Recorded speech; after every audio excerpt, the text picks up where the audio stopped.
The Assembly will now take a decision on draft resolution A/68. There was broad support for the resolution reaffirming Ukraine's territorial integrity, unity, and independence, and declaring invalid the March 16th referendum whereby Crimean citizens voted to join Russia. It also urges direct political dialogue to resolve the crisis. Among the 11 countries that did not support the measure were Russia, Syria, North Korea, and Cuba. Ukraine's interim foreign minister, Andriy Deschchytsia, told the meeting that Russia's military intervention and annexation of Crimea violates the UN Charter. Many still struggle to grasp the reality. It happened in Ukraine, in the very heart of Europe. It happened in the 21st century. Minister Deschchytsia said he is convinced the vote will help deter further aggressive moves in Ukraine and elsewhere. General Assembly resolutions are not binding, but they do carry the moral weight of the international community.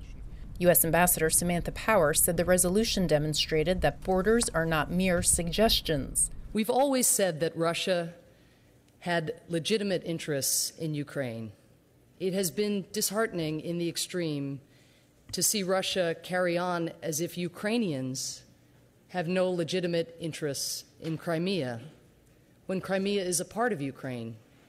Russian envoy Vitaly Churkin called the resolution confrontational and unnecessary. He told reporters after the vote that the 48 abstentions show increasing support for Russia's position.